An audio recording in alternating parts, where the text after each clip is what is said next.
Okay, as promised, I have the rest of my book haul for December. I will link below the book haul that I've already done for December, the first part.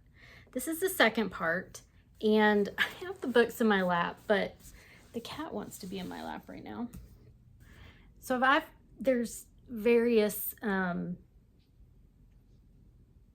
places. Actually, no, I feel like I'll tell you where I got them from, and we'll go from there. The most recent book I got is The Christmas Wager by Holly Cassidy. I am reading this right now with my friend Lee, and I was listening to the audiobook, and she's reading it in print. However, I think the way the audiobook is labeled is different than it is in the book. And so I had originally found this book by way of a recommendation from one of the bookstores I went to during the indie book crawl. They had a used copy of this book, and I had left the bookstore before we decided which book to read, and I didn't go back because I found it on audio. However, like I just said, there was some confusion about how and where we were each in the book, so it was just easier to go get the book. Neither of my libraries had it physically, so I went and got the used copy, and we're reading it, enjoying it so far. I placed a Pango order because I needed to get a Christmas gift for someone who wanted a specific book. And so the Pango seller also had an Emily Henry I don't have. So I got Happy Place. I'm thinking I'll probably read this in the summer. It feels very summery. And I've read 2 Emily Henry and really enjoyed them. So I am working my way on her backlist, but not, because I've already read her debut. So we're working on her in-between list. Yeah, I think that's it. While I wait for the most recent Emily Henry books to come out in paperback, because I like paperbacks. I have mentioned that I have joined an in-person book club, and was it in November, we read Wreck by Catherine Newman. I'll link my review to that below. And they've just announced their book for January's book club, and it is Some Bright Nowhere by Anne Packer. This is her most recent book, and so part of the book club is to go buy it from the bookstore. So I went and got it. This is about a man and his wife who have been married for 4 decades. They've raised children. They live in Connecticut. Claire was diagnosed with cancer 8 years before, and she's now nearing the end of her life and kind of gathering loved ones. And it sounds like it will talk a little bit about her husband's experience being her caregiver, and kind of how he's processing the death as well. I've read Anne Packer before. I actually DNF'd a book that was on my, I want to say 12 and 24 list, that I just didn't like the writing, or no, I'm sorry, I didn't like the storyline. The writing was fine. So I'm hopeful for this one. This is the book, The Dive from Clausen's Pier. That's the one that I did not finish reading. This does talk about caregiving, and that is something that a role that I played for my mother, and I'm kind of looking forward to getting a different perspective on the caregiver role from the husband. So I'm excited about that one. Okay, and then one other bookstore I went to that was part of the bookstore crawl, and I forgot to tell you about these books. I was on a nonfiction kick, even though I have tons of nonfiction at home. Yeah, so I got a few books. This is America's Best Idea, The Separation of Church and State by Randall Balmer. I'm interested in just being more knowledgeable about the separation of church and state. This is a book that I've been interested in, Brown Faces, White Spaces, Confronting Systemic Racism to Bring Healing and Restoration by Latasha Morrison. She is the author of Be the Bridge, which I have not read it yet. It seems to be a theme, but I do want to get to Be the Bridge and as well this this book. This is about we can help heal the racial disparity in our country together. So a book that I'm interested in based on current events. And then I also got Surviving the 21st Century by Noam Chomsky and Jose Mujica.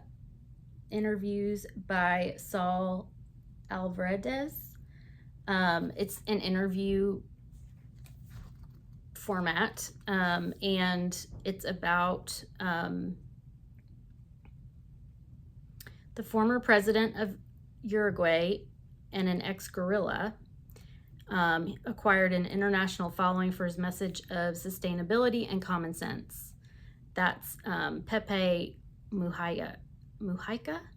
And then Noam Chomsky revolutionized linguistics and has become a beacon for radical thinking around the world.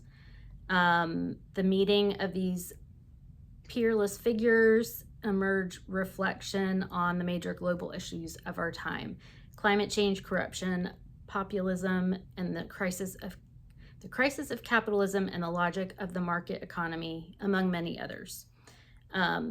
So I'm just curious on their ideas. So then from a thrift store, got Between the World and Me by Ta-Nehisi Coates. This is the book he wrote to a son about growing up as a Black man in America. This is Silver Sparrow by Tayari Jones. Big fan of An American Marriage, which Tayari Jones wrote. And I would like to get to her backlist. I've also heard a lot about this, and it's a favorite of a lot of booktubers. And the day I got it, I feel like I had like a chat or something, and it came up several times even then. And this is Tuck Everlasting by Natalie Babbitt. I don't really know much about this. Is eternal life a blessing or a curse? That is what young Winnie Foster must decide when she discovers a spring on her family's property whose waters grant immortality. Members of the Tuck family have drunk from the spring tell Winnie of their experiences watching life go by and never growing older. But then Winnie must decide whether or not to keep the Tucks secret and whether or not to join them on their never-ending journey. So we'll see. This is A Wolf Called Wander by Rosanna Perry. I've seen this as well. This is about a wild wolf cub who lives with his pack in the mountains. When a rival pack attacks, Swift and his family scatter, and he sets out on an incredible journey through dense forest into barren wilderness and across flowing water. The trip is dangerous and full of peril, and Swift encounters fire hunger hunters and highways as he wanders. Will Swift find the courage to survive, and will he ever find a place to call home? This sounds like, I don't know, the Homeward Bound story, although a wild wolf instead of pets. I'm really curious to read this now that my nephew is getting kind of old enough. This might be an option for him. This book was kind of funny that I bought this.